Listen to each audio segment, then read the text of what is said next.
राक्षसों के राजा हिरण्यकश्यप ने अपने पुत्र प्रहलाद से पूछा,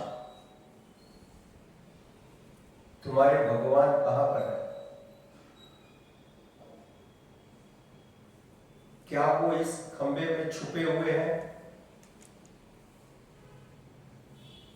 प्रहलाद ने महाराज ने बताया कि वो प्रत्येक स्थान में है।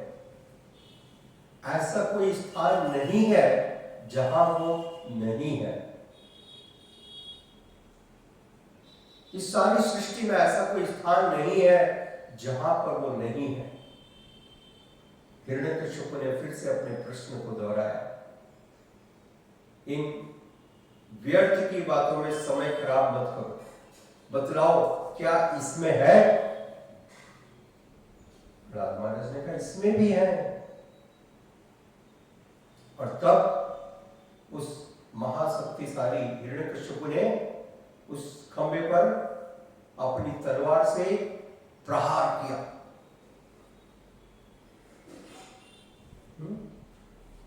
यदि वो इस खंबे में है तो मैं अभी उनकी हत्या कर देता हूं।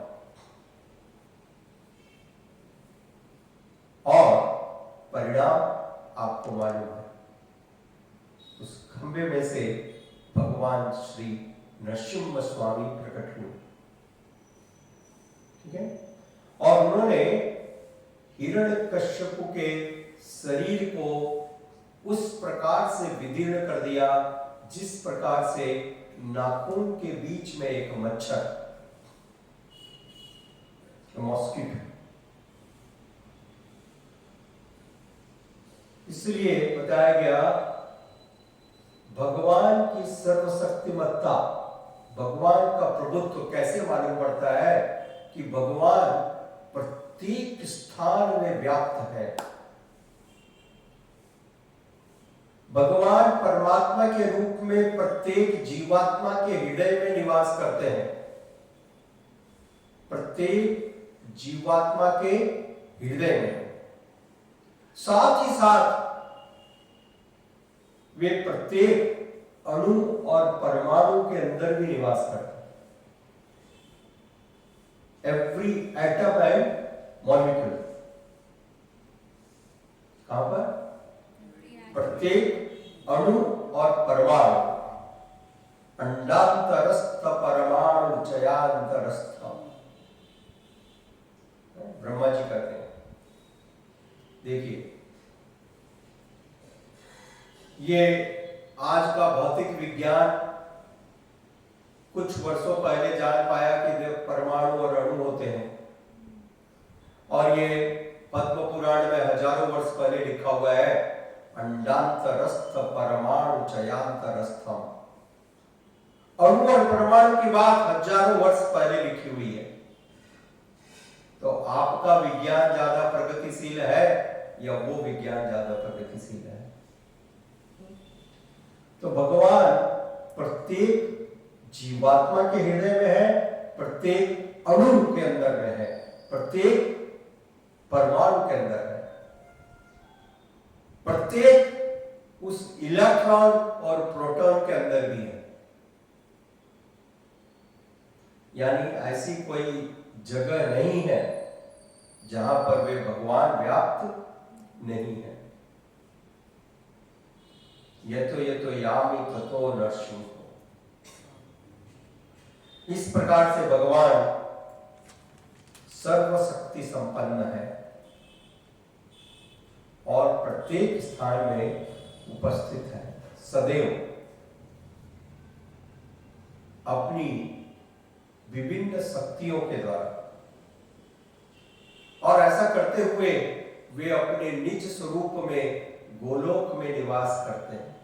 गोलोक एव निवसति किल आत्मभूतो। जब वो गोलोक में निवास कर रहे हैं तो उसी समय सारी सृष्टि में भी व्याप्त है। ये उनका अद्भुत ऐश्वर्य है। यदि आप एक जगह निवास करते हो तो दूसरी जगह नहीं रह सकते। इसलिए वी आर लिमिटेड। हम बहुत ही सीमित है, परंतु भगवान असीम है, असीम, unlimited. We are powerful but limited power. How much? Limited. Maybe you can lift 200 kg. Oh, great, 200 kg. भगवान असीम शक्तिशाली है, कितने कि इतने सारे करोड़ों करोड़ों ग्रह नक्षत्र तारागण को उनकी स्थिति में संभाल के रखते हैं। अनलिमिटेड, कल्पना के बाहर, कोई व्यक्ति कल्पना भी नहीं कर सकता, असीम। इसलिए कृष्ण कृपा मूर्ति श्रील ऐसी भक्तिवेदांत स्वामी प्रभुपाद जी कहते थे, भगवान को जानना, परंतु कैसे जानना? उनके तत्व के द्वारा। यदि आपने ये नहीं जाना तो वास्तविक रूप से भगवान को नहीं जानते। भगवान कितने महान है, पहले इसको जानिए, कितने महान है। कोई साधारण व्यक्ति नहीं है। आजकल पूरे विश्व में एक बड़ा फैशन चल रहा है, कोई भी ऐरा गहरा नत्थु खैरा अपने आप को भगवान क्लेम करता है, Tom Dick and Harry. Krishna is unlimitedly powerful, unlimitedly powerful.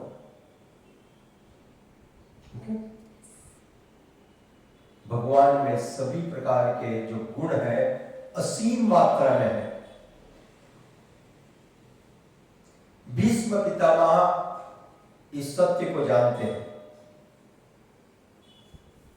इसलिए जब भगवान श्री कृष्ण वहां पर कुरुक्षेत्र की युद्ध भूमि में प्रकट हुए अपनी इच्छा से, क्योंकि भगवान श्री कृष्ण जानते थे भीष्म पितामह शरीर छोड़ने के समय उनके मुख कमल का दर्शन करना चाहते। The Supreme Lord knew the desire of his dear devotee.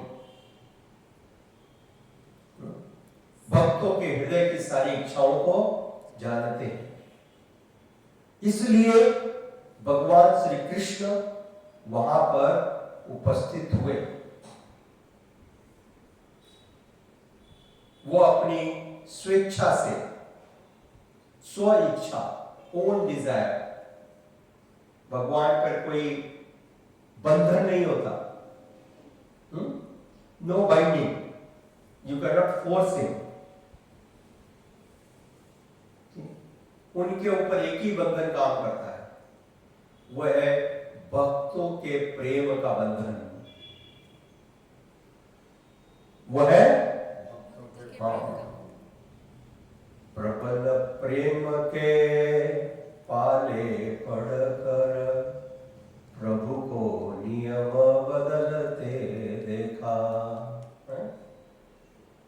By deep love of his devotees, भक्तों के प्रेम के कारण ये बंधन भगवान स्वेच्छा से स्वीकार करते हैं, अन्यथा इस संसार में कोई भी उनको नहीं बांध सकता। ठीक है?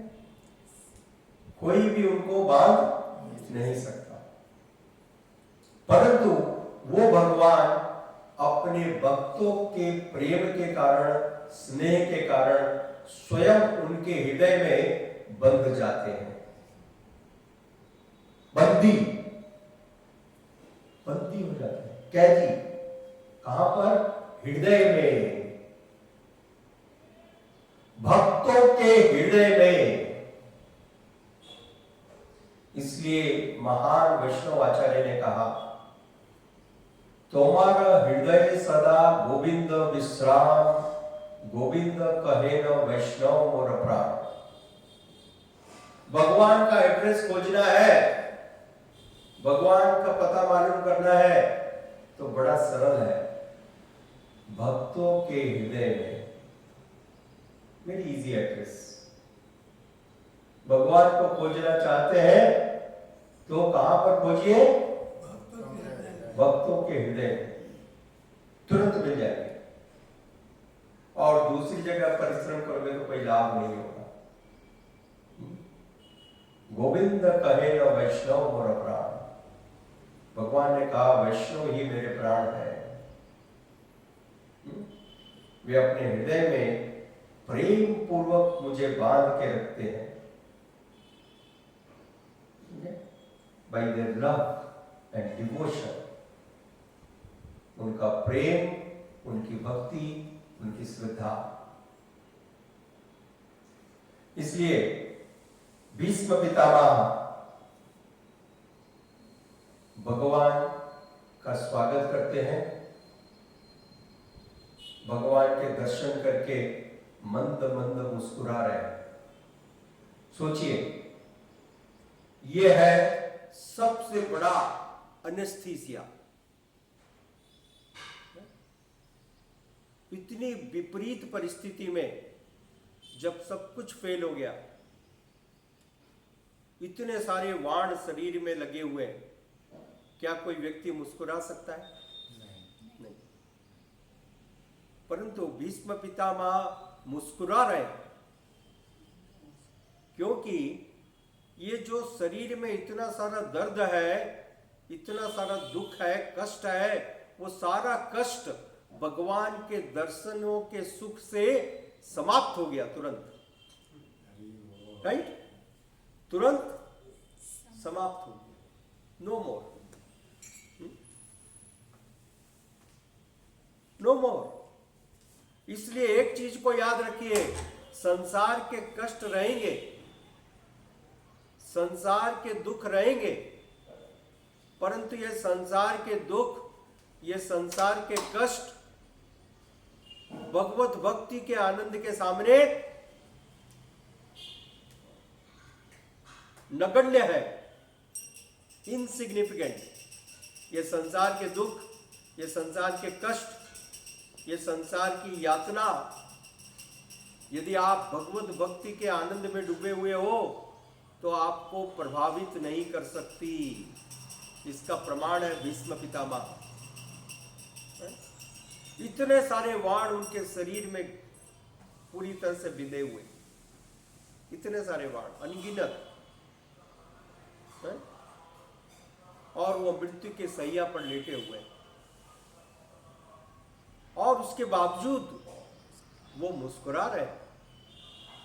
ऐसा कैसे संभव है? तो ये है प्रमाण, वो मुस्कुरा रहे हैं क्योंकि उनकी चेतना भगवत भावना में ओतप्रोत है। He is conscious of Krishna, and if someone is conscious of Krishna, he will be happy.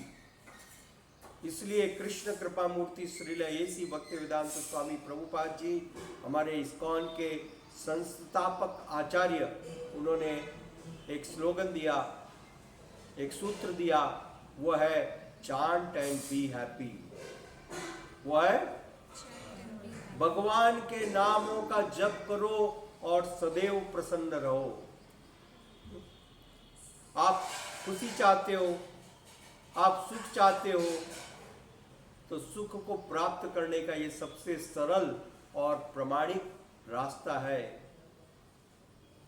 भगवान के नाम का जप कीजिए और प्रसन्न रहिए। यही सारे शास्त्रों का सार है। धन्यवाद। हरे कृष्णा।